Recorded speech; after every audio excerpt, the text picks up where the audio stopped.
amigos de T Intervalo 5. El día de hoy estamos en una de nuestras rutas creativas de T Intervalo 5. El día de hoy estamos con una invitada que, ¿qué les puedo decir? Nos hemos conocido de una manera muy posmoderna, a través de redes sociales, a través de cosas que tenemos en común, a través de revisitar nuestros espacios digitales y percatarnos de lo que construye o parte de lo que conforma la otra. Estoy con Farah Leyeli. ¿Leyeli es un apellido de dónde, Farah? No, de hecho mi nombre es Farah Leyeli, mi apellido es Serawi. Que está todavía más complicado. Sí, soy mexico-argelina, muy orgullosa realmente de pertenecer a dos nacionalidades. Mi nombre es árabe, Farah Leyeli, que significa la alegría de mis noches. Bien poético el asunto. Súper bonito. Déjenme les cuento, Farah es relacionista internacional, pero algo que a mí me llama mucho la atención, Farah, es todos los años que llevas dedicándote a la especialización en el concepto de religión, religiones del mundo, género y religión, sobre todo con cuestiones medio orientales, ¿no? Cuestiones que tienen que ver justamente con toda esta zona, ¿qué es tu línea paterna o materna? Paterna. Tu línea paterna, y que es un poco como volver a construir parte de tu historia y de tu información y de cosas que a nivel genético, pero también a nivel de incorpóreo traes contigo, ¿no? Sí, totalmente. Mi licenciatura es en Relaciones Internacionales y después hice una maestría en Antropología Social. Me especialicé en Antropología de la Cultura y justamente mi maestría es sobre Wicca, sobre religión. Realmente trabajé con todo lo que es Antropología de la Religión y he tomado todos los diplomados habidos y por haber de religiones como tal, no teología, sino la teoría y la historia de las religiones. Y en efecto, llevo ya bastantes años especializándome específicamente lo que es neopaganismo y el Islam justo porque bueno, prácticamente la mayoría de mi familia paterna son musulmanes, entonces crecí realmente entre religión católica y musulmana, ninguna me fue inculcada a la fuerza ni nada, terminé en otros lares, pero sí ha sido mi eje, sobre todo como comentas, mucho de identidad. También tengo sangre asiática, siria, que esa parte de Medio Oriente es Asia. Entonces sí, para mí el estudio de las religiones, de las culturas, de lo árabe, es parte de lo que soy. Diré genéticamente. Genéticamente y bueno, ya cuando uno crece comienzas a tomar tus propias decisiones y comienzas a decidir justamente qué práctica o qué línea de investigación o de dogma va más contigo, ¿no? Fíjate que, bueno, para empezar, ya nos describiste un poco justo acerca de esta historia, lo que te conforma, pero si tuviéramos que ir más allá, ¿quién sería Farah? ¿Cómo describirías a Farah? Farah es una académica. Me gusta mucho la academia, me gusta dar clases. También es investigadora, me apasiona investigar, leer, de todo tipo, no solo cuestiones académicas, también hay novelas, fantasías. Me gusta mucho también la música. La música me relaja, me transporta, me cambia, me alegra realmente. Uso la música para alegrarme o para concentrarme. La otra vez platicaba con una amiga esto de me encanta manejar oyendo música. Te relaja. Sí, no sé, es algo muy... Al diablo el tráfico. Sí, diré, es como muy más místico, mágico. Incluso una psicóloga me comentaba que es como una especie de meditación, ir en el carro y yo así de... Me quedé pensando y dije, sí, creo que sí. También soy muy yo. Me gusta ser quien soy. No, con esto me refiero a no sigo modas, no sigo, diré tal vez como la línea, no sé. ¿Sigues a Farah? Sí, siempre hablando esto de la academia y las religiones.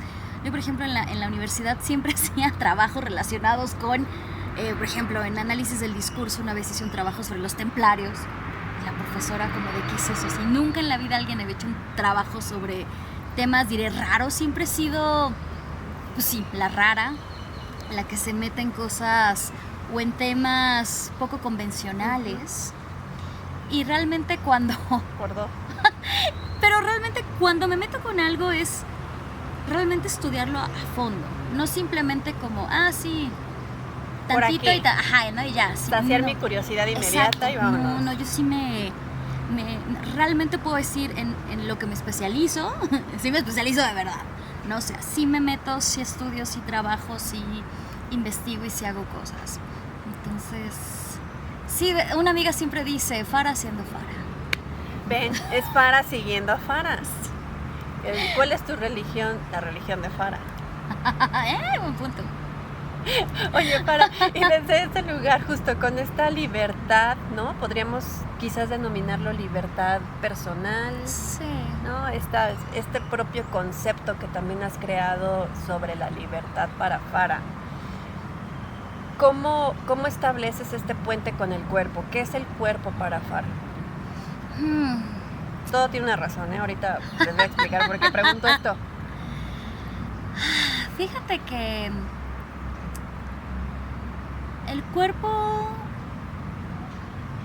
es parte de quien soy, también es parte de mi historia, ¿no? Por ejemplo, mis tatuajes. ¿Esto es una hinsa, no, verdad? Sí, es una hamsa, sí. Oh. Mis tatuajes son un colibrí. Este es una huellita de perrito. También tengo en la espalda, tengo por ahí unos cuantos tatuajes que son parte de mi cuerpo, son parte de mi historia. También siento que mi cuerpo es parte de esta mezcla argelina, sirio, mexicana.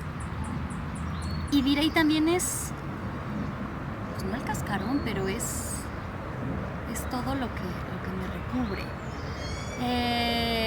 Que también, supongo que como cualquier adolescente también ahí tuve mis conflictos con el cuerpo, pero el cuerpo también es quien me permite viajar, me encanta viajar, moverme. Sí, turiste un montón. Pero también, y especializando, más bien basándome más en mi religión o en mi creencia, el cuerpo es mi templo. Okay.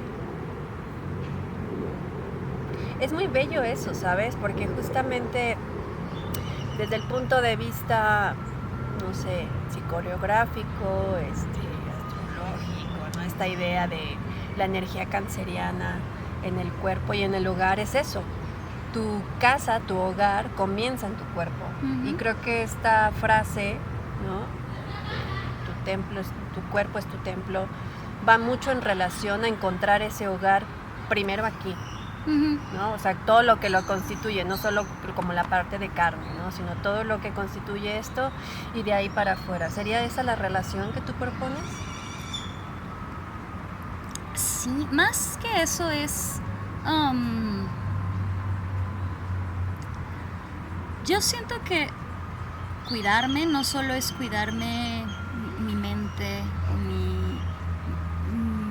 no sé, mis pulmones o algo, sino también el cuerpo, también esta parte, sobre todo yo que tengo dermatitis atópica, cosas tan sencillas como, y sabes, yo no las había visto tal vez como antes, esta cuestión como de arreglarse con el cabello, con las uñas, estas extensiones del cuerpo o los tatuajes, el cuerpo es quien eres, también habla de ti. Claro. Una visión muy asiática también del asunto, sí. Y justo platicaba la otra vez con mi mamá, porque yo tiene años que no tengo mi tono natural. Me gusta de cabello. Me gusta cambiarme, me gusta, no sé, me gusta jugar como con esas partes del cuerpo, el cabello, las uñas. No soy muy ducha en el maquillaje, pero igual el maquillaje. Me gusta también siempre mi tono natural, ¿no? Me gusta, por ejemplo, blanqueármelo o irme a broncear. Las formas de mi cuerpo, obvio hay cosas que no me gustan, hay cosas que sí. Por ejemplo, tengo un lunar en la rodilla, así grandote, que es parte de mi esencia. No sé, incluso las cicatrices. No tengo muchas, pero incluso hasta esas cicatrices tienen historia. Claro. Entonces, creo que el cuerpo, o al menos en mi caso, ¿sabes? El poder ir identificando, ¿no? Como cuando me dicen, ay, tienes los ojos de tu papá, o de tu mamá, o este lunar lo tenía no sé quién y no sé quién. Para mí el cuerpo, aparte de ser mi templo, es también como un mapa. Un mapa de huellas, no sé cómo explicarlo. Pero una relatoría de cuerpos, ¿podría ser? De otros cuerpos. Tal vez más una relatoría de historias. De mi historia. Sí.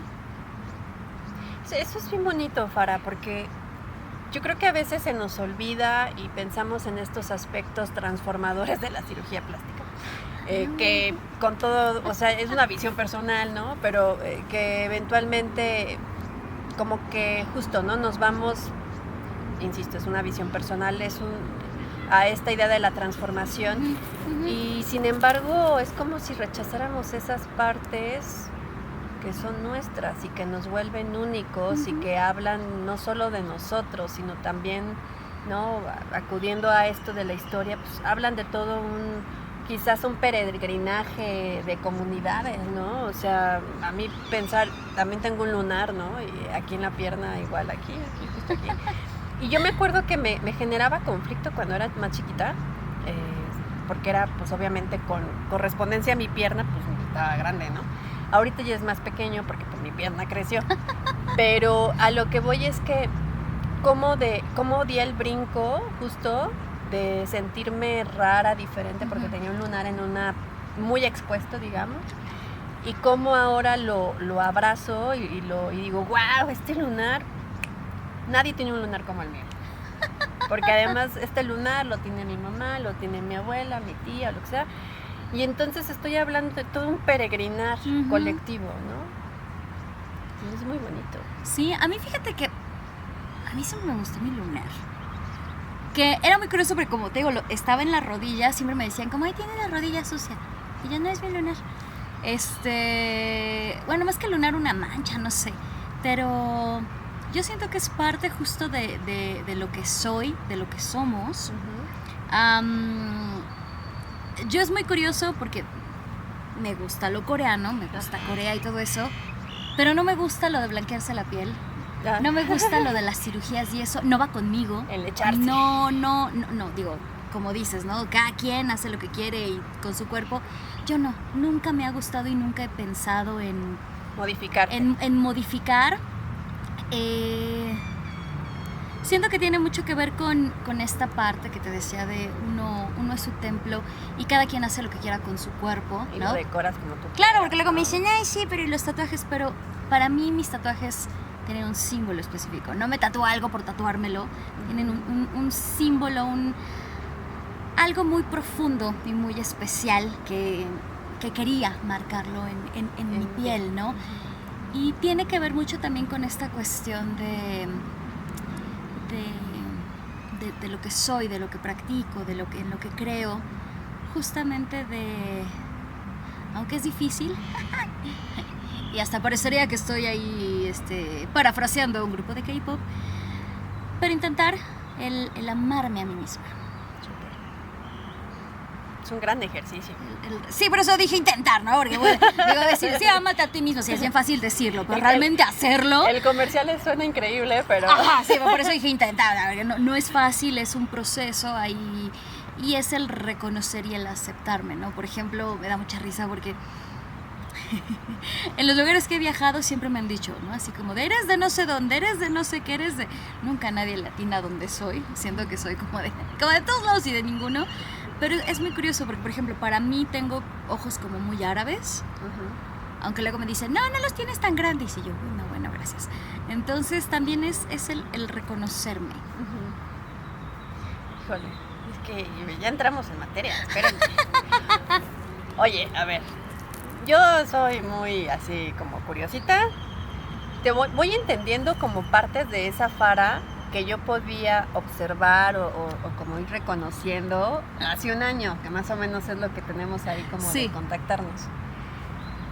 Pero ahorita que, digo, al leer parte de tu historia, al escucharte, al escuchar parte de justo todo esto, creo que voy entendiendo un poco el por qué te especializaste en lo que te especializaste.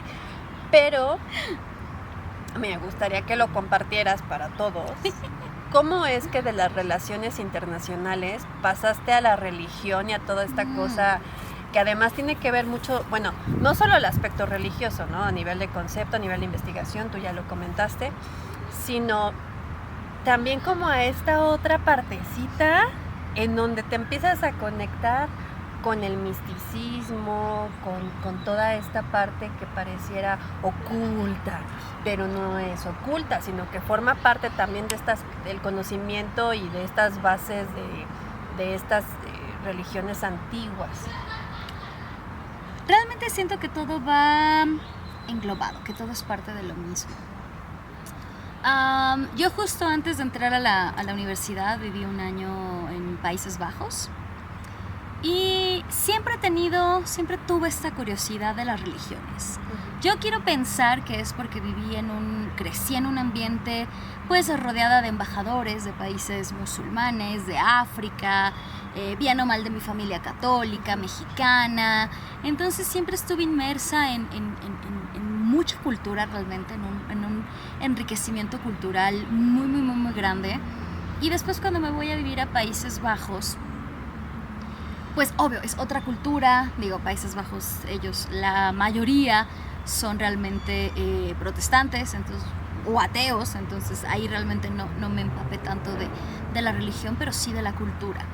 Y yo de decir, yo quería estudiar comunicaciones, de hecho realmente yo inicié estudiando periodismo, pero mi universidad tenía tronco común. Y yo, justo lo que yo quería realmente era un periodismo serio, y pues no era lo que se veía en mi escuela. Al menos no para mí. ¿Y qué es un periodismo serio? Pues no, periodismo de televisión. Ok, ya con eso.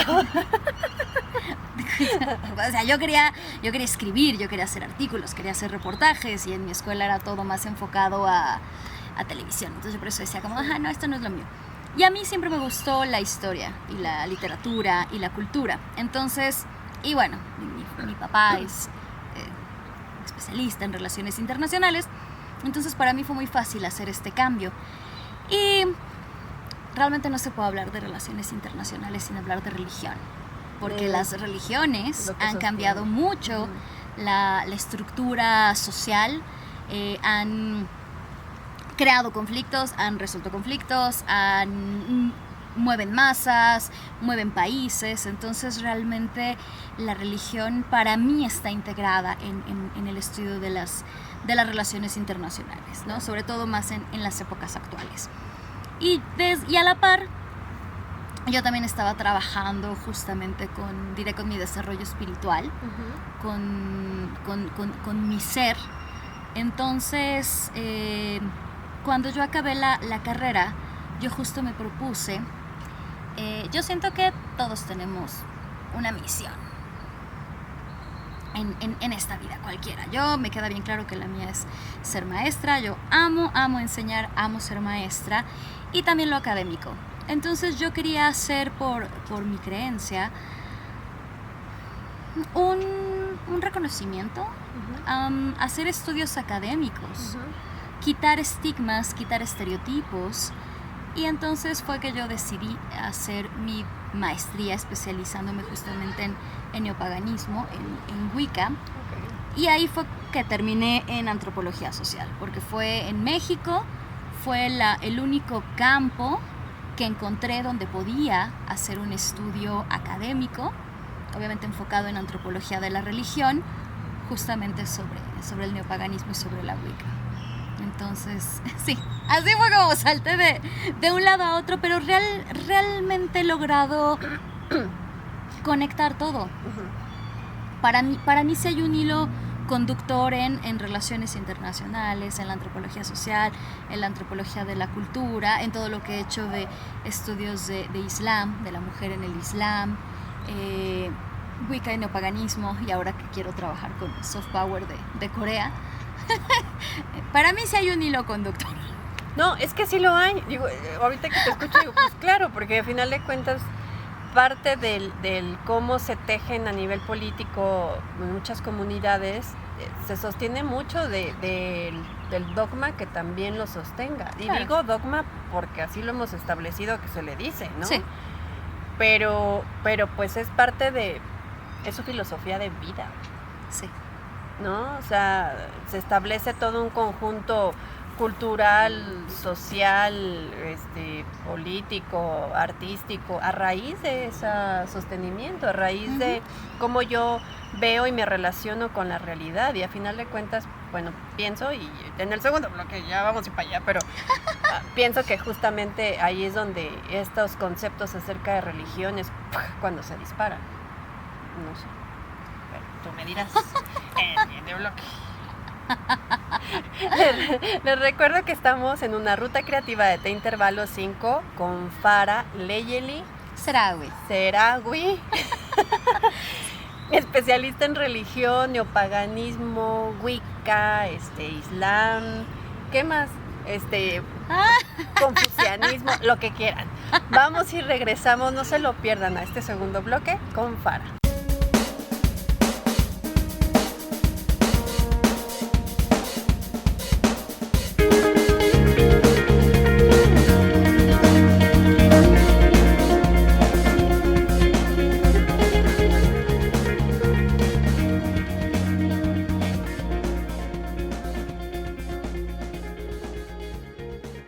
Pues ya regresamos a esta ruta creativa de T-Intervalo 5. Les reitero que estamos en una entrevista, en una ruta con Farah Leyeli. Hemos compartido, Farah, en este primer bloque sobre justamente esta visión que tienes sobre el cuerpo. Esta cuestión que tiene que ver en cómo llegaste, ¿no? Y justamente descubrimos que para Farah el todo, o sea, no son conceptos, religión, sociedad, política, etcétera, no son conceptos separados. Y eso me parece sumamente importante. Y además yo integraría que cuerpo y religión están también en un mismo, en una misma línea. No es como que el cuerpo esté allá y la religión esté allá y la política esté allá, ¿no? O sea, porque a final de cuentas la manera en cómo justo esto que te decía, y ya tú me dirás, la religión o la política se componen de esto, cómo yo interactúo con esta realidad. Entonces, a mí me gustaría empezar por algo bien simple, o simple entre comillas, que es, ¿qué es religión? Pues desde lo más básico diré, yéndome justamente a la etimología de la palabra religare, religar es un conjunto, es reunir. De ahí híjole, ya especializando o hablando sobre antropólogos de la religión, puede venir cosas desde una institución, una edificación, reglas, una sociedad, una ideología en común, etcétera, etcétera, ¿no? Pero realmente es, yo voy a decir, la unión de un conjunto de personas con una creencia. Una cuestión muy, ojo, porque yo sé que lo que digo puede interpretarse de otras maneras, pero bueno, está la religión de Maradona, luego ya ¿sí? Luego por ahí andan diciendo que grupos de K-pop ya es una religión, es ahí una secta, no sé qué tanto rollo, pero sí, religión viene de religare, de religar, de juntar. Y me parece sumamente importante justamente iniciar desde aquí para que podamos ir comprendiendo y entretejiendo a partir de esta raíz etimológica, ¿no? Religare, religar, ¿no? Creo que esa parte es muy importante porque si comenzamos a visionar desde el concepto tan simple, si yo hablo de religar, es algo que está suelto y yo agarro esta liga, ¿y qué función tiene la liga? Juntarlo, ¿no? ¿Cuáles son, desde tu indagación, o en qué se sostienen mejor, las primeras religiones de nuestra comunidad antaña, como súper antigua? Pues realmente eran religiones que se creían en varios dioses, dioses y diosas. Politeístas, así es. Además, curiosamente siempre estaban emparejados, ¿no? Tenían sus consortes. Okay. Sí, desde ahí empezaba con esta cuestión de todos con su pareja. Enfocadas a la naturaleza, y claro, tiene una explicación, ¿no? O sea, si de repente tú sales y veías algo que caía del cielo, ¡prum! Y quemaba algo, un rayo, decías tú, ¿qué es eso? ¿No? Entonces le voy a rezar a eso que cayó para que no vuelva a caer, ¿no? O le voy a rezar a la lluvia, al agua, para que caiga y haya fertilidad y haya campos verdes. Entonces, desde ahí viene esta cuestión de la religión primigenia, del explicarse el mundo, explicarse la cosmovisión, cómo fue que llegamos aquí. Por eso es que siempre hay, a pesar de que siempre hay muchos dioses, siempre hay un dios padre y una diosa madre. Y todos descendemos de esa pareja primordial. De esa pareja divina. En este momento en el que se genera la fusión o la integración de estos dos géneros, hay una función que es la procreación. Exacto. Entonces, esa es la razón por la que siempre era un dios y una diosa. Yo quiero pensar que sí, aunque ojo, digo, sobre todo lo vemos con los romanos, que le daban a todo lo que se movía, ¿no? Zeus ahí con todo el mundo. Sí, pásele. Hombres, mujeres, animales, árboles, con lo que caiga, ¿no? Pero realmente siento que viene de ahí, ¿no? Viene de necesitamos... El hombre necesita explicarse de dónde viene, entonces es más fácil pensar, bueno, vengo de un dios y una diosa que se juntaron y entonces de ahí salió la humanidad, ¿no? Aunque están todas las versiones de que sí del maíz, que sí de esto, que sí del otro, pero realmente siempre es como esta idea de tenemos una diosa madre, un dios padre, una pareja de dioses de la cual pues sí, venimos.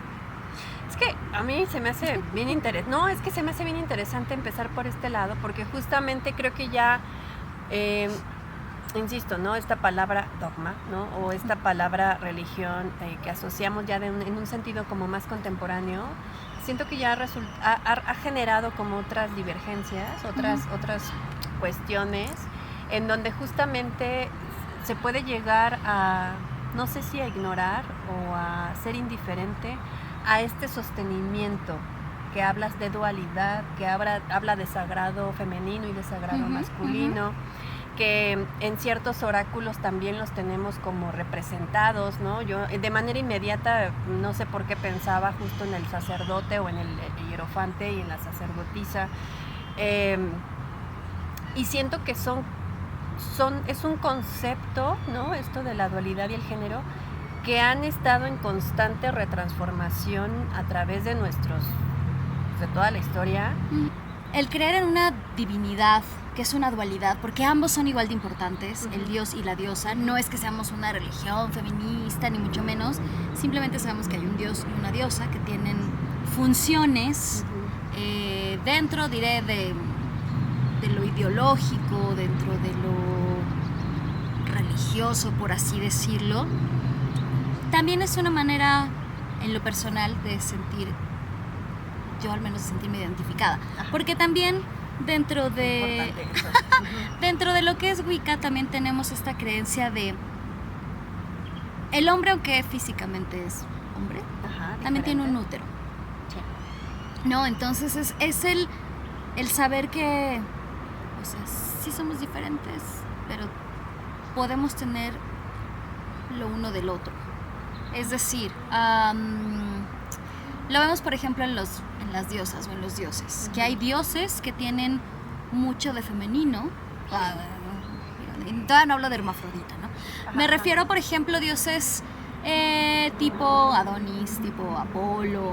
Hay diosas que tienen mucho, diré, de lo que socialmente mostramos o marcamos como masculino. Como Atenea, ¿no? Exacto, como Atenea, incluso como Artemisa, que digo, hablo de la religión grecolatina porque creo que es con la que más tenemos un acercamiento, ¿no? Que si me pongo a hablar de Asia o África o que podríamos entender porque la astrología está de moda. Exacto, ¿no? También, ¿no? O sea, creo que hay muchas series, ¿no? Entonces todo el mundo podemos tener una idea de bueno. La mitología griega, sí. Entonces, diré, es una manera también de ver que no solo hay dos, o sea, no solo es hombre y femenino, porque también es hermafrodita. La cuestión de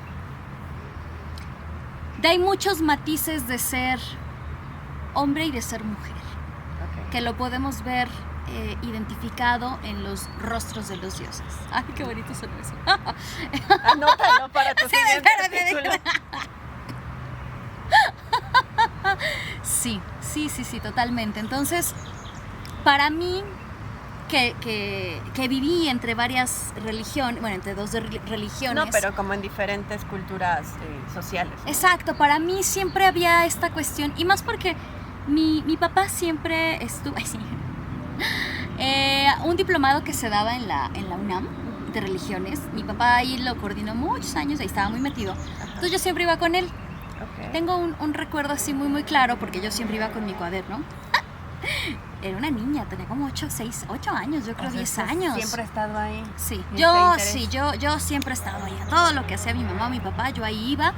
Pero no era como la niña que iba así de, mis papás no tenían dónde dejarme y trajeron a la niña. No, yo realmente me encantaba estar ahí. Y justo recuerdo que estaba escribiendo. Y entonces llegó un alumno del diplomado y sí me dijo como, ay, nenita, ¿qué dibujos hiciste, no? Y yo así de, ¿dibujos? Me dijo, sí, ¿qué apuntaste en tu cuaderno? Y le enseño, y había tomado apuntes de la clase de mi papá. Y se quedó así como de, no estabas dibujando, y yo, no, se estaba tomando, que era sobre el Islam, ¿no? Entonces, siento que esta cuestión de estar tan cerca, y tan cerca me refiero a convivir a conocer las religiones desde el punto, pues, académico, estudioso, religioso. A mí en lo personal sí me hizo no encontrar una identificación con las religiones monoteístas. Tanto con la parte ideológica, y ojo, me especializo en el Islam y creo que por eso más puedo decirlo y es que me atrevo a hablar del Islam. Claro, tienes las calificaciones para hacerlo. Sí. Justo es cuando yo empiezo con el paganismo que empiezo a sentirme identificada. Decir esto es lo que yo pienso, esto es lo que soy, esto es con lo que yo vibro. Para mí tiene más lógica esto, para mí tiene más lógica decir que provengo de una diosa y un dios. Para mí me hace más lógica. Creer en justamente que uno es dueño de sí mismo, que también todo tiene consecuencias, las cosas que hagas. Y no se trata de ir por la vida como sin pisar o sin querer tocar a nadie porque se va a desatar ahí algo, sino simplemente ser consciente. Y también la cuestión de, como dices, del cuerpo, del saber reconocernos, porque también trabajamos mucho con el cuerpo. Desde meditaciones, desde danzas, la danza y la música ha sido un instrumento religioso, claro, desde siempre. Entonces también es otra manera de expresarse, de llegar a estados alterados de conciencia, sin uso de cosas raras, ¿no? Sino simplemente por el movimiento, por las respiraciones. Y es eso, para mí es eso, es el reconocerme. Y por eso estamos aquí, por eso la invité, porque creo que convivimos como en esa idea, ¿no? Sí. Yo creo que igual desde muy... Si me ven que volteo así de repente es porque tengo ardillas alrededor. Sí, y cuervo, así. Esto que acabas de decir es bien importante, Farah, porque creo que se nos olvida y en las artes... Es bien fuerte lo que voy a decir, pero es cierto que con el tiempo, con lo político, con lo burocrático también y lo jerárquico, de alguna manera justo siento que las artes se han distanciado de esto, como de esta parte de conexión, ¿no? Porque a final de cuentas tú mencionas la música y la danza y todo esto. Desde mi vista como coreógrafa, como gente de escena, para mí, yo me afianzo mucho, yo creo desde hace un montón de años, yo te estoy hablando de 20 años, cuando comencé a leer a Jung. Jung tiene una frase, no la cito así precisa, pero básicamente es que nosotros somos el puente con aquello, ¿no? Y que transmitimos la obra de arte como si fuera una especie de canalización que viene de otro lugar, ¿no? Y para mí, en ese sentido, creo que es sumamente importante la labor del artista en general, ¿no? Pero en concreto el artista escénico, justo, ¿no? Como reencontrarse con esa parte. Y lo que decía antes, ¿no? Siento que un poco nuestro universo contemporáneo y todo lo que citaba antes, lo burocrático, lo jerárquico, ¿no? Siento que nos ha distanciado quizás de esa misión. Entonces hay un fundamento de recuperación que muchos colegas, digo, yo los observo y digo, qué chido, porque están recontactando. Yo misma de repente como que no entiendo, ¿sabes? Ciertas cosas que han llegado a mí y que digo, pues si esta es la misión, como tú dices, ¿no? Las misiones, si esta es la misión, pues hagámoslo, ¿no? Y qué importante esta parte que dices, ¿no? Porque entonces ya no sería que el artista es el que lo hace, ¿sabes? Sino que todos tenemos la posibilidad de reconectar desde esa parte que es como bien instintiva y bien intuitiva, de cantar, de conectar. ¿No? Ayer hacía una lectura acerca de justamente de chamanismo y decían, es que también hay un diálogo, ¿no? Hay un canto, pero es un lenguaje que se escucha desordenado, pero no, es porque es un lenguaje que está conectado, que es un lenguaje solo de esa persona con esa entidad o con esa energía. Y así es como se comunican, ¿no? Y no es improvisado, o sea, si es un lenguaje, está revuelto, se escucha revuelto, pero en realidad no está revuelto porque es su orden, ¿no? Y esa particularidad la tenemos todos. En este sentido, para las diferentes, o para este aspecto de religión, ¿qué significa la oración? El orar. Es muy particular, porque no todas las religiones tienen oraciones. No, realmente puedo decir que solo las del libro, y con las del libro me refiero a las monoteístas, catolicismo, judaísmo e islam, por ejemplo, las religiones paganas, no tenemos oraciones como tal. No como... o al menos no las llamamos oraciones. No le llaman conjuros. No es cierto. No, o sea, sí, hay conjuros, hay cantos, hay muchos cantos, hay poemas, ¿no? Se tiene esta idea de que todo tiene que rimar, pero no específicamente. Exacto. Hay algunas personas que sí les gusta. Por ejemplo, en el Islam, que se recita el Corán de una manera que pareciera que está cantando, pero realmente lo están recitando. El Corán, además de todo, fue el que se tuvo que crear un lenguaje, los acentos, y se tuvo que regularizar el árabe escrito para poder, pues, plasmar el Corán de una manera en que todos quienes lo lean de la misma manera. Por eso es que parece que están cantando, porque lo están leyendo, pero como ya vienen marcadas... ¿Vienen marcadas las inflexiones? No son las inflexiones, pero son los acentos y sí, bueno, las bajadas. Por eso es que sí, que uno dice, ay, están cantando, ¿no? Pero están realmente recitando el Corán, ¿no? Y es una cuestión... a mí se me hace muy hermoso cuando tengo la oportunidad de compartir con las personas musulmanas, con la gente que se dedica, que está dentro del Islam, porque a mí se me hace muy bello esta cuestión de la fe, de independientemente de si son 3 o 5 oraciones, que son tashitas, o los derviches, que son los que cantan y dan vueltas y todo este rollo. Es una devoción y justo tiene que ver con el poder de la palabra, diré yo. realmente, ¿no? Porque eso es lo que es una oración, eso es lo que es un conjuro, lo que es el poder de la palabra. Importante esto, ¿no? Es que recordaba a literatos tipo cosas así que también están últimamente muy leídas. Connie Méndez, Neville Bogart, Abraham Hicks, todas estas personas que justamente hablan del poder de la palabra. Uh-huh. Y cómo la palabra genera idea y la idea genera emoción y sensación. Y esto, o sea, es todo eso, ¿no? Uh-huh. Es lo que hace el ritual y es lo que hace el conjuro. Incluso la manera de decirlo, que es lo que hace rato decías, ¿no? O sea, que tiene que ver con el cuerpo, tiene que ver con las cuerdas vocales, tiene que ver con la manera de abrir o cerrar la boca, de pronunciar, es más complejo de lo que uno pensaría. Claro. No, y ¿sabes qué?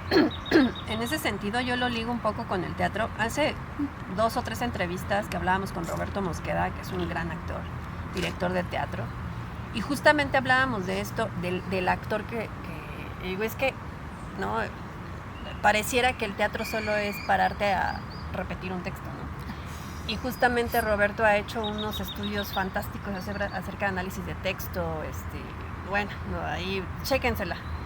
Pero el punto está en que dice, no, dice, es que no es lo mismo que tú leas un texto del siglo XVI a que leas un texto del siglo XX y además qué línea de escritura y de literatura y de género y todo este rollo, porque se leen diferentes y hay detalles que el autor ponía por una razón, escribía por una razón o para algo.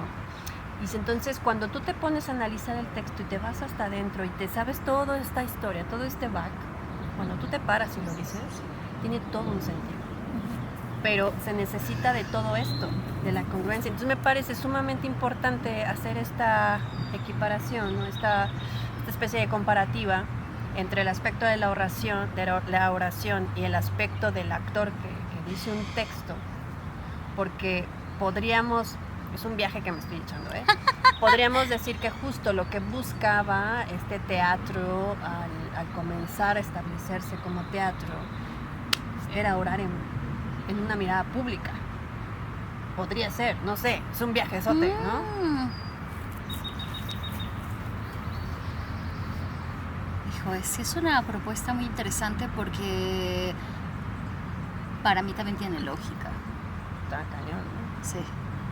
Sí, porque sobre todo si lo pensamos, no sé tanto de teatro, hice teatro en la secundaria, pero pensando en esta época medieval, ¿no? Que también era mucho de adoctrinar. Sí. Entonces, y que también muchas de las obras y de los escritos literarios se encontraban en monasterios. Uh-huh. Entonces, quiero pensar que sí puede tener ahí algo que ver, o que es como el inicio, ¿no? Por ejemplo, muchos de los cantantes, sobre todo de K-pop, perdón que haga tanta alusión a Corea, pero empiezan, y también en Estados Unidos, muchos empezaron en el coro, de la iglesia.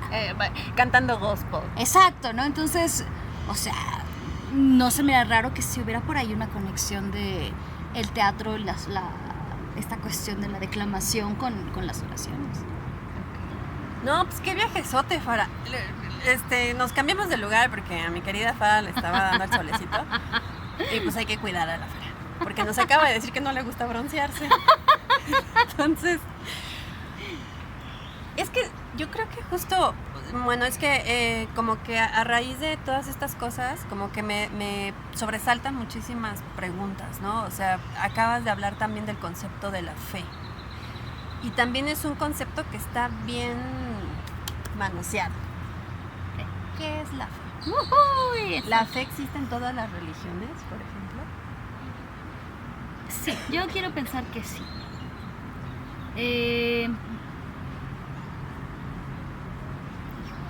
Diré que la fe es, no sé si decir, creer fervientemente en algo, creer como, sí, tener esta certeza, esta seguridad, también es, para mí es algo que viene como desde adentro, porque uno puede tener fe en una religión, pero también puede tener fe en las personas, puede tener fe en que las cosas van a pasar, en que cierto acto va a suceder.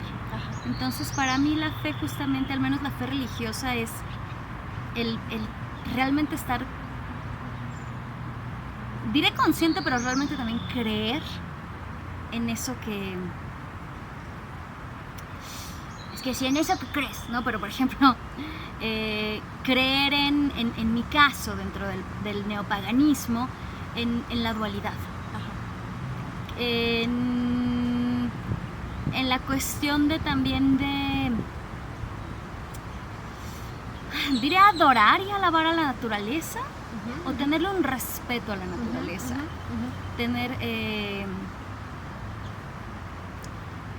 diré fe en la humanidad, pero yo no sé si esa fe aún la tengamos, porque... Bueno, aún la tengamos nosotras, porque quién sabe por allá, mejor hay alguien allá afuera que sí. Sí, exactamente, ¿no? Entonces, justo es esto, ¿no? Como el realmente tener esa seguridad.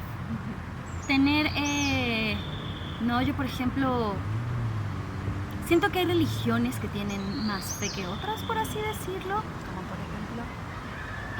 Retomando el Islam, yo cuando veo, sobre todo ahora que acaba de pasar el mes de Ramadán, que es el mes del ayuno, realmente esa fe de la gente de no comer ni tomar agua mientras está el sol, de los rezos, o incluso los musulmanes que ahorran para ir a la Meca, para hacer la peregrinación y todo eso, para mí eso es una fe muy grande. O los mexicanos, ¿no? Las peregrinaciones a la Basílica de Guadalupe, ¿no? Es una cuestión que yo digo, wow, o sea, ¿qué fe tienen que los mueve, los hace caminar kilómetros, recorrer estados, recorrer ciudades, recorrer tanto para llegar? Para mí eso es la fe. Pregunto, ¿la fe está ligada a la acción o a la espera? Desde tus indagaciones. Ah. Es que yo siento que existen las dos. Okay. Hay mucha gente que cree que solo con rezar le va a llegar aquí la manzana. Le va a llegar, exactamente, ¿no? Así, que cree que con solo poner una medallita todo va a pasar. Cuando realmente para mí van en conjunto. Van ok, yo voy a hacer esta parte espiritual, voy a prender una vela, voy a ir a la iglesia, voy a hacer cualquier cosa que mi religión me diga que tengo que hacer, como para no pedir algo, decretar algo, como quieran llamarlo, pero aparte voy a tener la acción. Si quiero un trabajo, no solo voy y prendo una vela o algo, sino también tengo que hacer un buen currículum. Tengo que buscar empresas, tengo que buscar trabajos a los cuales voy a mandar mi currículum. No puedo simplemente, ay, sí, por favor, un trabajo, y me siento a ver la tele todo el día. No, así no suceden las cosas. Entonces, para mí es en conjunto. O eso sería lo ideal. Connie Méndez lo definiría como acción inspirada. Me gusta, acción inspirada. Es que, mira, estas preguntas o estas relaciones de palabras que estoy haciendo, creo que son bien importantes y bien interesantes desde el aspecto que hoy estamos como estudiando, ¿no? Como estableciendo en este diálogo, porque justamente siento que justo, ¿no? A veces se nos olvidan como ciertos aspectos de las palabras o de la palabra, y las vamos tejiendo por encima. Por ahí en alguna ocasión debatía con alguien y justamente le decía, es que trasciende la palabra, o sea, no te quedes con lo de arriba. Y cuando yo me refería a trascender la palabra, me refería a este aspecto de la palabra que genera una idea, que te genera una emoción, una sensación física y que manifiesta en el afuera. Y cuando hablo de manifestar, no hablo como de apareció, ¿no? Sino de simplemente algo que está generándose en la realidad inmediata o en la realidad tridimensional, ¿no? Porque además también estos aspectos de lo que es mágico es algo que se tantea de repente en estos aspectos de la religión. ¿Qué tienen en común esta idea de lo mágico y la religión? Digo, hasta han escrito libros, ¿no? Se me acaba de olvidar, pero por ejemplo esto de lo milagroso, ¿no? Sí, por un lado tenemos, es que mira, depende también de las religiones. Por ejemplo, en el catolicismo pues están los milagros, ¿no? Los santos que han hecho milagros, desde la cuestión de la hostia haciendo el cuerpo y el vino, la sangre, eso ya es una cuestión mágica. La representatividad. Exacto, ¿no? O sea, en el Islam también existe, pero diré es como el Islam popular. O más que el Islam es parte de las tradiciones de los pueblos, en muchos de los pueblos donde se han instaurado el Islam, por ejemplo en Argelia, las Lala, que son las santas, y Sidi, que son los santos, como Lala Seti o Sidi Belabés, que existen, también tienen sus mausoleos, y entonces la gente va a las tumbas, bueno, a los mausoleos, y va pues a pedir, va a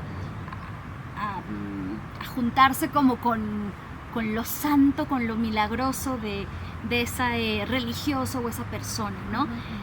Dentro del neopaganismo tal vez tenemos cosas un poco más, no sé si decir prácticas, porque no sé qué tan práctica sea, como diré, prender una vela, hacer trabajo mágico con una vela, incluso los mexicanos hacemos magia, aunque nunca lo queremos reconocer o no lo vean de esa manera, ¿no? O sea, ay, me duele la panza, pues tómate un té de manzanilla con anís, gente, eso ya es magia. Estás usando elementos naturales, una infusión, eso es también parte de lo que hacemos, y eso es magia, ¿no? El simple hecho de transformar o cambiar algo, incluso me atreveré a decir la cocina. La cocina también el mole es mágico. Es un elemento mágico, porque realmente estamos transmutando, estamos cambiando pues la forma, incluso dirá hasta voy a decir la sustancia, pero pasar por ejemplo de una carne cruda a una carne cocida, ya hubo ahí un proceso, una transformación, y eso puede verse como mágico. Lo mágico es alquímico. Así es. Según la idea de la alquimia, de la primera alquimia, que le fue encargada a un don por un rey y así, que es transformar el plomo en oro. Es el poder de transmutar y de transformar. Sí, la materia. Eso me gusta. Eso me gusta, porque ¿sabes qué? Lo que pasa es que pensaba justo en este aspecto de lo dancístico y lo artístico que decías hace rato. Y yo, otra vez en mi viaje, repensaba, ok, si es esta cualidad de transformar, cuando tú colocas en un cuerpo a danzar, pensemos en un derviche, no es lo mismo un derviche al principio de esta ritual de oración a un derviche después del ritual de oración, ya que giró por horas. Claro, él ya cambió. Entonces sí hay un dejo alquímico ahí, en su cuerpo, a través de él, en su presencia y en su esencia. Y la comunidad que lo presenció. Sí. Yo quiero pensar que sí. Porque justamente el hecho de estar, digo, tú sabes más de las cuestiones de los cuerpos, pero incluso hasta el mismo traje, los colores, también es un estado mental específico. Sí. No digo, yo si doy 3 vueltas ya me mareé, yo estoy así de espérenme que ¿quién me arrolló? Y el poder estar tanto tiempo dando vueltas con los brazos, porque sí he visto que van cambiando el movimiento, ¿no? Exacto, ¿no? Cómo es arriba, es abajo. El que recibe y el que da. Es una cuestión energética muy fuerte. Sí. Muy, muy fuerte. Entonces no es lo mismo el que inicia, tal vez con toda la energía y todo, y el que acaba. Después de que también, diré, pues transformó incluso a quienes lo vimos y quienes compartieron el espacio con él, ¿no? Ya es otra persona porque también ya pasó un proceso mental, digo, ya lo físico es otro rollo, pero un proceso mental y depurativo emocional. Y depurativo, exactamente, emocional, muy fuerte. No, sí. Es que me quedé pensando otra vez. Lo primero que se requeriría, un poco reuniendo como todos esos aspectos de los que hemos hablado, ¿no? El poder de la oración, el poder del cuerpo, la fe, la transmutación o la alquimia, la depuración, etcétera. Uno de los aspectos que yo veo más importantes, hasta para religarme, es la disposición que tengo para ello. Mi acción voluntaria y mi intención. Y aquí yo ya mezclaría otra línea dogmática. El yoga, tercer chakra. ¿Qué me intenciona, qué me mueve, qué me proyecta, cómo me enlazo con el otro, cómo me conecto? Qué viaje, ¿no? Sí. Hablando de religiones, siento que ese ha sido el meollo del asunto. Yo quería llegar aquí. Porque justamente parte de los problemas es porque no hay una conexión entre ellos. Okay. No, entre religiones, entre culturas, entre creencias.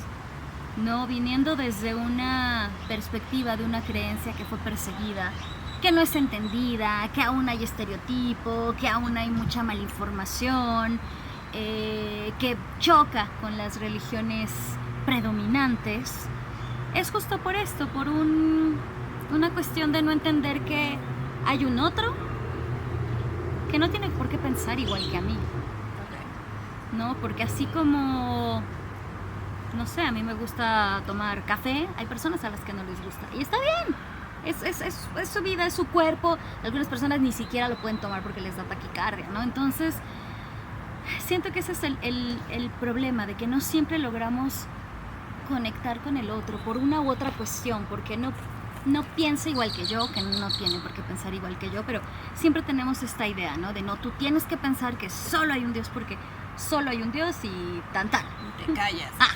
Y tú así de, no, pero espérame, pero para mí no es así, ¿no? Para mí el mundo es de otra manera, es distinto. Entonces a veces ese es el conflicto, ¿no? Yo siempre digo, siempre evito en conversaciones con amigos y así, siempre evito tocar temas de religiones y de política, porque si no todo el mundo termina ahí peleándose con todo el mundo, los ¿no? temas que más me apasionan, sobre todo de ampliar y de entender, ¿no? Claro, y es justo lo que a mí me motivó a estudiar las religiones. No digo, hay muchas que aún no conozco tanto, ¿no? Como el chamanismo coreano, pero es parte para mí fundamental de entender al otro, de saber qué es lo que cree, ¿no? Por ejemplo, ahora que está, retomando el tema, tan en boga Corea y el K-pop, el confucianismo, digo que es una práctica filosofal, pero de ahí surge todo para entender el mundo, de por qué funcionan de la manera que funcionan, por qué actúan de la manera que actúan.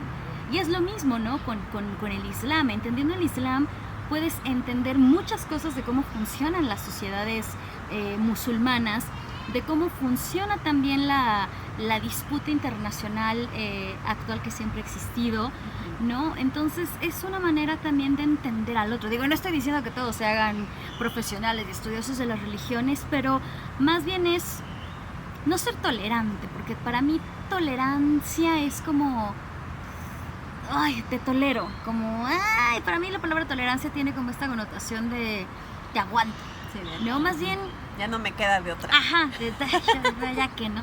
Más bien es esta cuestión de intentar comprender, ser empático, saber que hay alguien distinto a mí y tal vez en vez de llegar y discutir, pues igual y más bien escuchar. Ah, ok, para ti un árbol representa esto. Ah, ok, está bien, para mí no, pero bueno, no hay bronca, ¿no? Entonces, siento que esa es la cuestión, que no logramos conectar con aquellos que tienen otra ideología o que piensan distinto. Vamos a hacer un corte.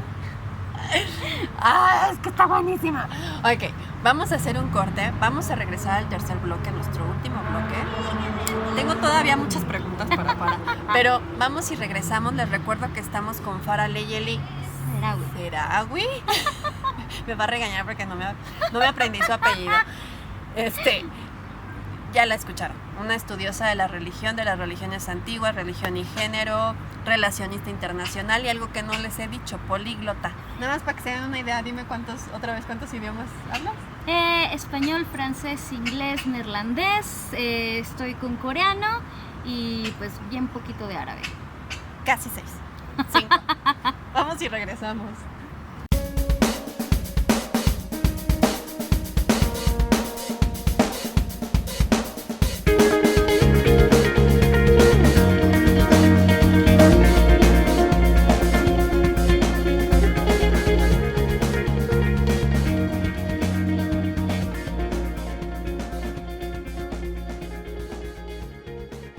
Estimados amigos de Té Intervalo 5, ya regresamos a esta ruta creativa con Farah Leyeli Seragui.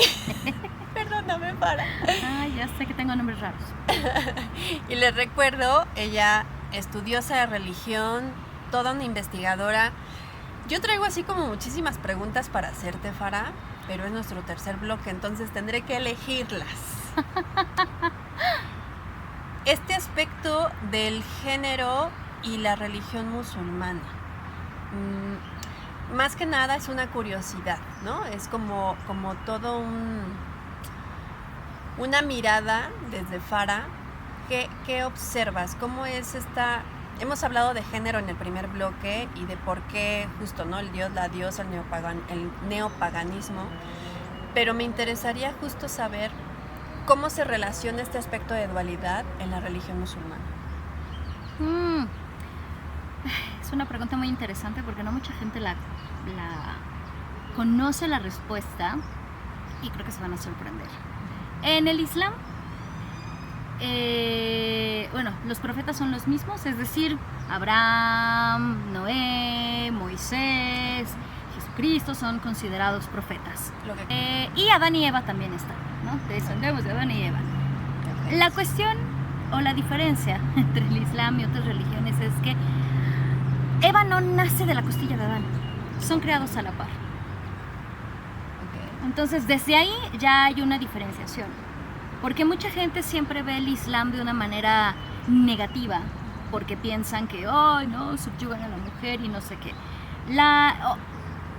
Ojo, si existen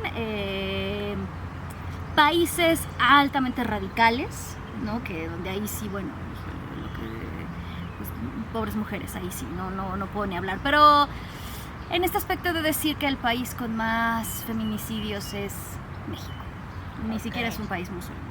Y ojo de decir que el país más machista del mundo ni siquiera ni es México, ni es un país musulmán. ¿Y entonces? Es Corea del Sur. Usted no lo crea. Y bueno, relaciones. Regresando a esta cuestión de la mujer en el Islam, tiene mucho que ver con cada país, porque cada país funciona de distinta manera, pero en grandes géneros diré, en el Islam la mujer tiene un papel muy importante. En primera, es la que cría a la familia, o la que educa a la familia, la que educa a los niños. Uh-huh. Y también hay muchas mujeres en el Islam muy reconocidas, empezando desde la Virgen María,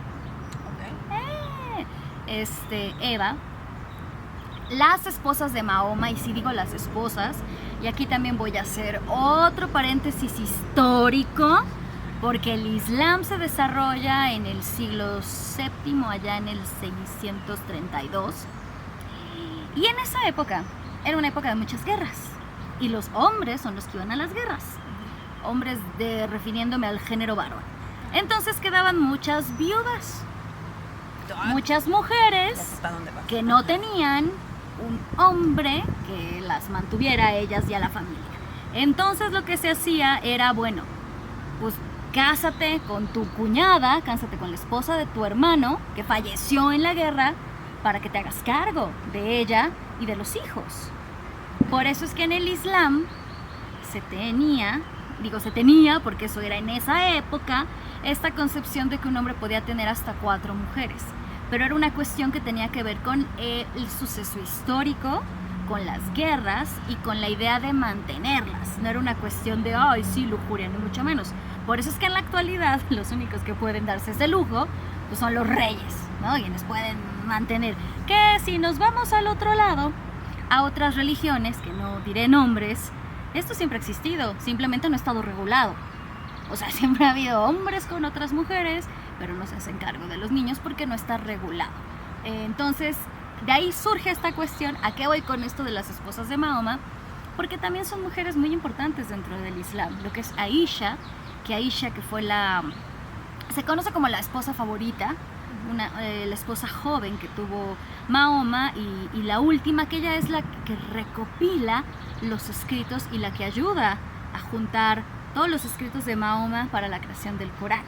Está Fátima, que es su hija, que es la que continúa con todo este legado del Islam, ¿no? Entonces, la mujer dentro del Islam, desde los inicios, tiene un gran papel. De hecho, el mismo Mahoma, el profeta, dice que la primer musulmana fue Khadija, que fue la primera esposa, que era una mujer comerciante. O sea, imagínate, estoy hablando de esa época en la cual en México la mujer no tenía ni voz ni voto. En el Islam la mujer tenía medio voto, pero al menos tenía más voto que en el resto del mundo.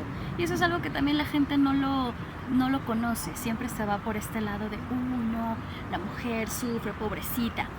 El uso del velo.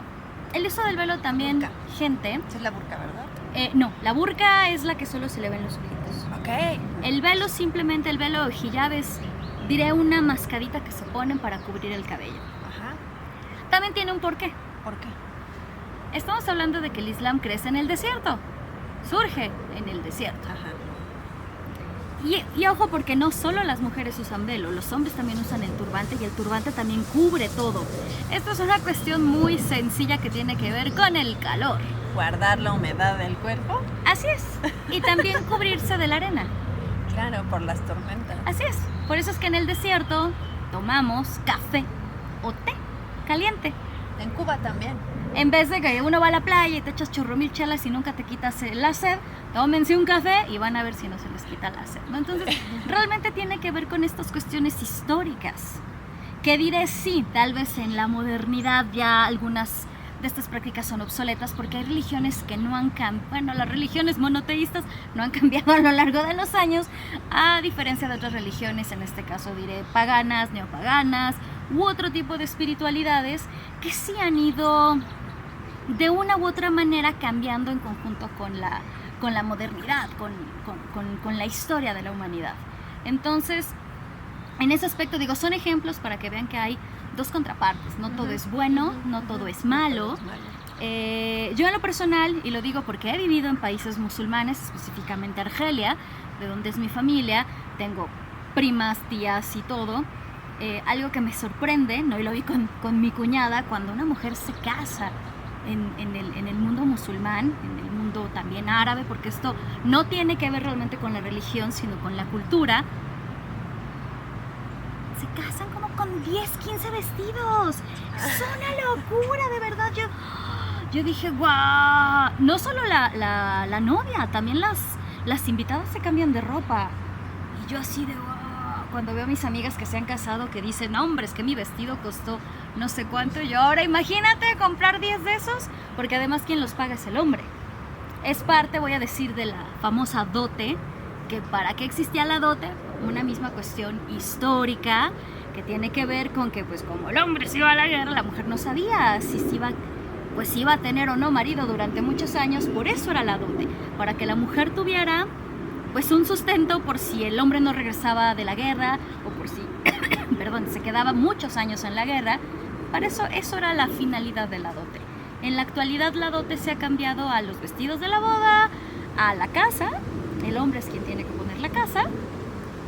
Y los electrodomésticos, diré, la mujer solo pone las cortinas, las colchas, los cojines. Todo lo demás lo pone el hombre. Ajá. Nos da ya. Oye, Farah, y desde este lugar, por ejemplo, y ahora más específicamente hacia tu camino por los estudios sociales, antropológicos de Corea del Sur, te pregunto, ¿qué aspectos encuentras en la religión o en las religiones? Porque a final de cuentas, lo has dicho, culturalmente hay el confucianismo, que es más un aspecto filosófico, ¿no? Sí. Sin embargo, ellos tenían de raíz un dejo de religión, digámoslo así, y eventualmente entran otras religiones que mueven todos estos otros aspectos. ¿Qué pasa? Pues mira, realmente en Corea del Sur, como tal, no hay una religión predominante. La mayoría son ateos, o bueno, se dicen ateos. Pero ateos no tienen nada. Un 30% son cristianos, pero lo que sí me he dado cuenta es que los coreanos en el exilio son más cristianos. ¿Por qué? Porque la iglesia siempre es la fuente o el centro de la comunidad. Ok. Entonces, donde se planta una iglesia cristiana coreana, es donde surge la comunidad, la zona rosa. Ahí se instauró la iglesia coreana, ahí fue que pues bueno, ahí se instauró la comunidad, ¿no? Y sucede lo mismo en todos los demás países. Hablando diré, la diáspora coreana. Pero también llega el budismo, ¿no? Que esto es algo que a mí en lo personal fue de las cosas que más me gustaron de Corea del Sur, que te encuentras templos en cualquier lado. Literalmente recuerdo en Myeongdong, en uno de los hoteles que me quedé, iba yo caminando y de repente de esas veces que algo te llama, volteé y así de repente de la nada un templo. Y yo, guau, qué loco, ¿no? Los templos en las montañas y todas estas cuestiones. Pero también hay una religión primigenia, diré, una religión que tiene que ver con lo mismo, con una religión politeísta que cree en varios dioses, que creen dioses de la naturaleza. Y esto además yo lo he notado que sí está dentro de la sociedad. Y lo he visto, aunque usted no lo crea, en los programas o variety shows que se les conoce de los idols, es decir, de los artistas coreanos. Específicamente... Está legitimado. Exacto, específicamente con BTS. En un programa justamente Kim Seok-jin dice, ¿no? Hay que pedirle como al dios del trueno. Y yo me quedé como, ¡guau! ¡Qué loco!, ¿no? O sea, sí hay esta creencia todavía popular de los dioses. Y siento que no es tanto como en México cuando llueve que uno dice de no, voy a pedirle a Tlaloc, ¿no? Que nada lo decimos por decir. Realmente sí creo que hay esta cuestión de, pues de lo que quedó, no sé si de los abuelos o de los antepasados, porque incluso esto de la reverencia a los antepasados, ¿no? Es muy importante y tiene que ver con parte de la creencia, pues yo sí voy a decir mágico-mística religiosa.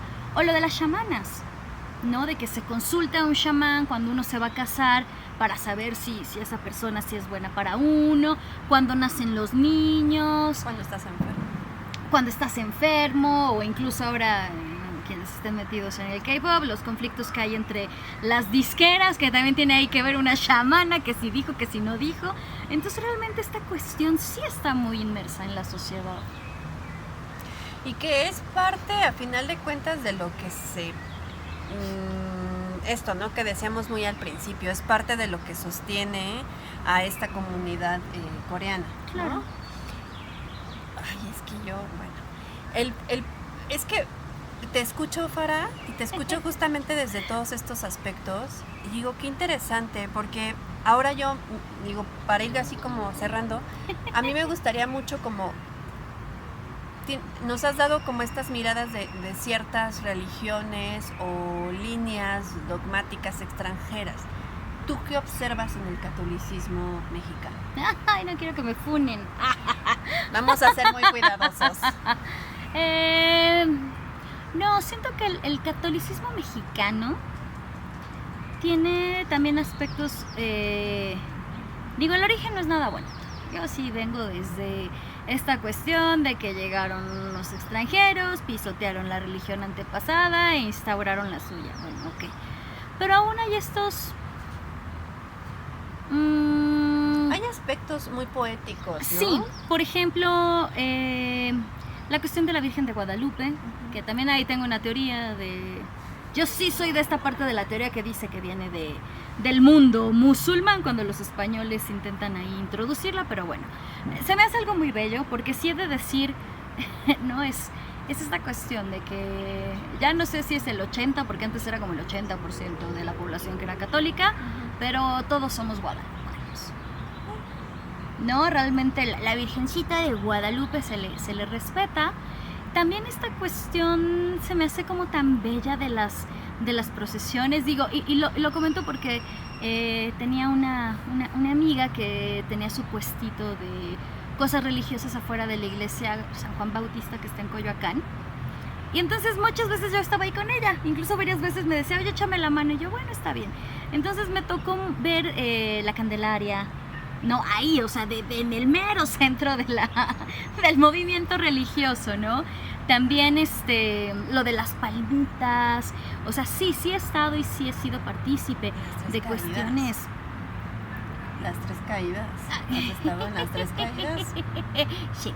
Wow. Siento que hay cosas muy, muy, muy, muy bellas. También, por ejemplo, he estado en la, ¿cómo le llaman? La misa de gallo. La que está el 25 de diciembre. También he ido, ¿no? Porque las parejas con las que he estado, pues sí han sido en su mayoría de familias católicas. Pero siento que hay de todo, ¿no? O sea, tanto lo positivo como lo negativo, lo bello y lo feo. Pero siento que hay muchas cosas que aún se tienen, incluso de las tradiciones prehispánicas, ¿no? Como los danzantes, ¿no? Que bailan también ahí, bueno, afuera de las iglesias. Justo acabo de estar en San Juan del Río, fui a el Museo de la Muerte que le llaman, que es un panteón. Okay. Sí, yo también dije como, qué chido, ya que fui a eso. Es lo que lograron como recuperar de un viejo panteón, obvio junto a una iglesia, porque todas las iglesias, gente en México, eran panteones. Así que si por ahí los espantan y su terreno está cerca de una iglesia, seguro hay a mi mamá. No, pero, o sea, sí, siento que el mexicano fue lo que intentó hacer, ¿no? Como, ok, llegó esta religión extranjera, pero también yo le voy a inyectar parte de lo mío. O me encanta esto de los milagritos. Yo cuando viajo, a mí la verdad, yo voy a todos los templos religiosos.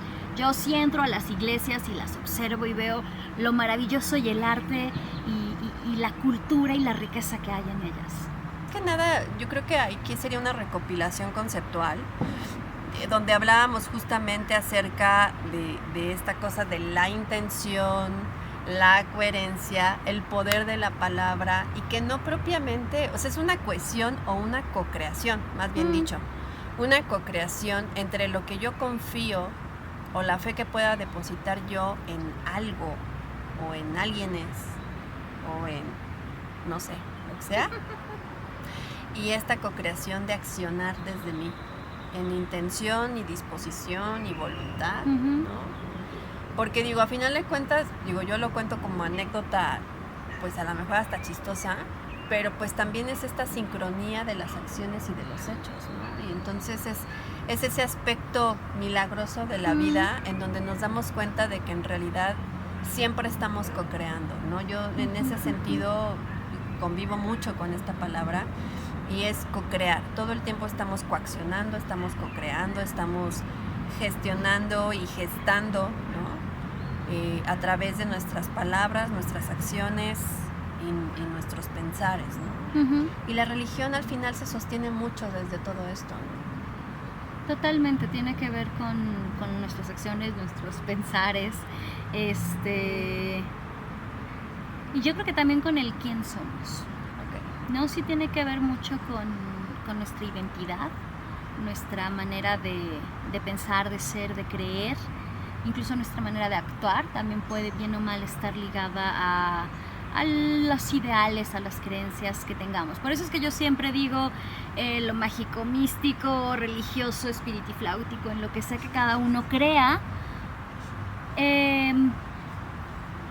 Porque también siento que todos somos distintos y qué chido, porque también siento que la espiritualidad y la religiosidad se entiende de distintas maneras. Totalmente. ¿No? Y eso también es muy valioso y muy, muy enriquecedor. Creo que todo cae en la cuestión de aceptar al otro, entender al otro o intentar entender al otro, al mínimo entender que el otro es distinto. Y creo que eso es como lo primordial en cuanto a hablar de religiones. Hay una frase que a veces utilizo con mis equipos de trabajo, que es a partir de tu mirada yo existo y a partir de mi mirada tú existes. Sí. Entonces, en este aspecto de lo religioso y de lo tolerante, quedamos que no íbamos a usar esa palabra, pero desde esas diferencias que nos vuelven únicos, aprender a correlacionarnos, ¿no? Uh-huh. Qué bonito. Ay, no, Fara, o sea, es que la verdad me estás dando así tela para cortar así muchísimo, muchísimo. Yo creo que justamente hay como muchas cuestionantes, muchas dudas, muchas cosas que están ahí en mi cabeza justo en este momento y que se van a seguir tejiendo por días y días. Me parece bien interesante el haber podido tener esta charla porque justamente siento esto, ¿no? Como empezamos, ir detrás de la palabra, ¿qué hay detrás de la palabra? E invitar, ¿no? Invitar en estos aspectos de lo que hago, lo que digo, lo que soy, invitar a quien vea esta entrevista justo a cruzar la línea de lo que se ve por encima, Uh-huh. ¿no? Y justo invitarlo a poder mover quizás la mirada o la visión o la perspectiva y salirnos un poco, ¿no? Incomodarnos un poco para aprender a observar desde otra perspectiva. Uh-huh. Totalmente, ¿no? Porque creo que es algo que también, bien o mal, la globalización, y siento que la pandemia también hizo, uh-huh, que fue acercarnos más a otras personas, o ahora, repito, que está tan en boga lo coreano, y digo lo coreano porque siempre Asia era el otro raro, extraño, que incluso había muchos apodos, ¿no? De cómo llamarles a esas personas tan alejadas, ¿no? Claro. Y en cambio ahora las tenemos tan cercanas, sí, ¿no? Incluso, sí, algunas personas es lo que quieren, ¿no? Llegar también a ese ideal de modelo. Entonces, siento que también ya estamos viviendo en un mundo más globalizado. Uh-huh. Ya es muy común encontrar personas distintas a nosotros, diré desde extranjeros, desde personas con otras religiones, con otras apariencias.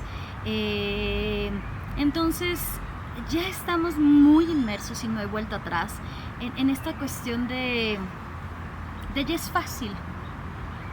O sea, yo sé que cuando digo Islam, sé que hay personas que se han topado con una persona musulmana en su vida, que se han topado con un coreano, que se han topado con alguien pagano, porque también ya somos muchos, con gente que se dedica a la danza, o con antropólogos, ¿no? Ya no estoy hablando de cosas que las personas van a decir como, ay, no, ni idea, no sé qué es eso, ¿no?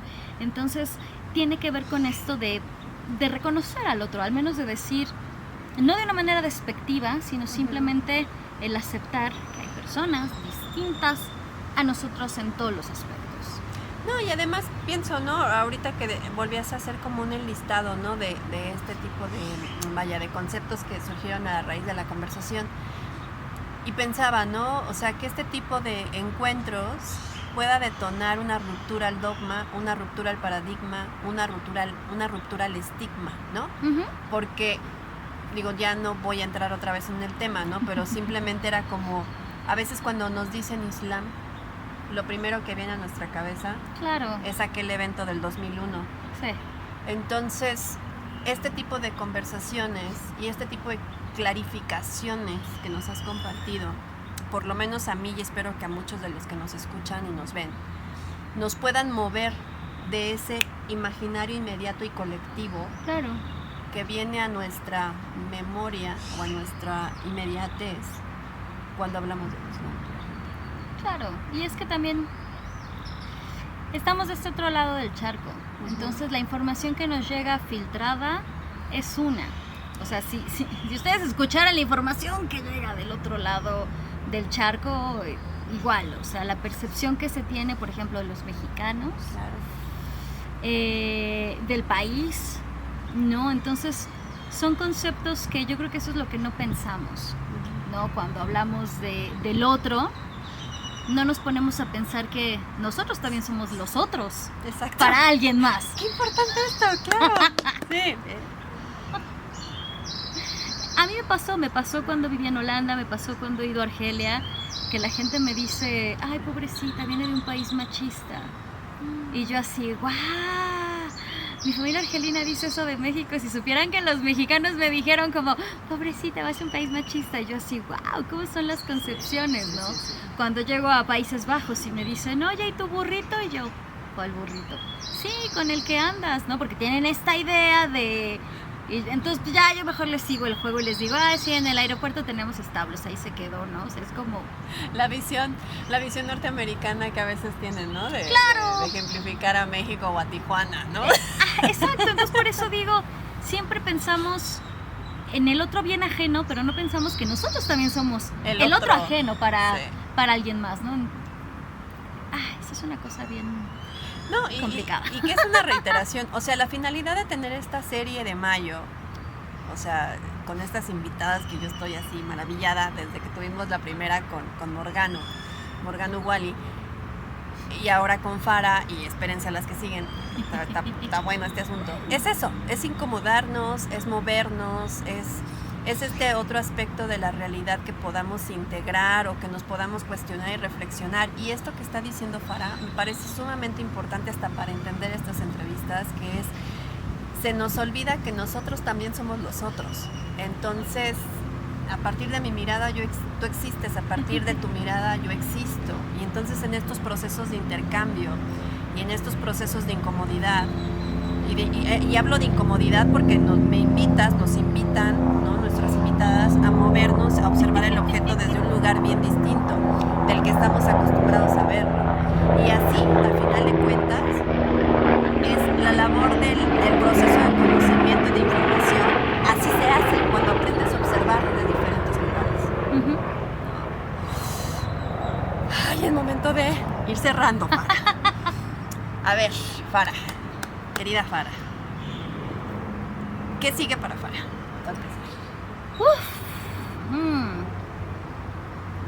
¿Qué sigue? Muchos proyectos, muchos viajes, enfocados sobre todo, este año me propuse regresar a esta parte académica que, bueno, por pandemia se vio un poco interrumpida de las cuestiones presenciales, tanto de clases como de congresos.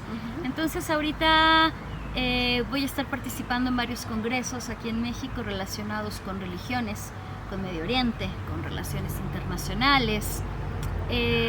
También se vienen proyectos relacionados, obviamente cuando hablo de religiones, hablo tanto de Islam como de Wicca, de neopaganismo, que son mis dos fuertes, ¿no? Mis dos líneas de estudio. También tengo una escuela de idiomas junto con mi profesora de coreano. Entonces me gusta mucho dar clases, no solo de historia de religiones, también de idiomas. También vienen muchos bazares, porque tengo un negocio, tengo una tienda pues pagana, wicca, esotérica, como quieran llamarle, que se llama Leyas Witch. Y entonces también vienen muchos bazares, muchos proyectos, bazares que ya son también muy estilo festivales paganos, con danza, con baile, con muchas cosas. Entonces vienen muchos proyectos. Me gusta ser muy workaholic. Algo. Entonces siempre me van a ver haciendo algo. Si alguien quiere conocerte o acudir a una de tus conferencias, próximamente va a estar en una donde voy a estar yo también. De hecho, somos vecinas, o sea, yo bailo y luego ella da su conferencia.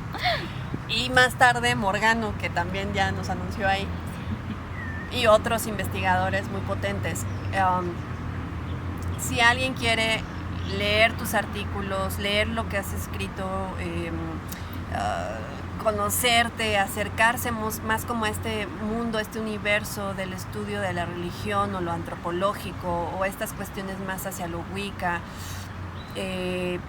estudiar idiomas, tu escuela, dinos por favor también. O sea, tú aquí, mira, es el momento donde nos echas así todo el comercial.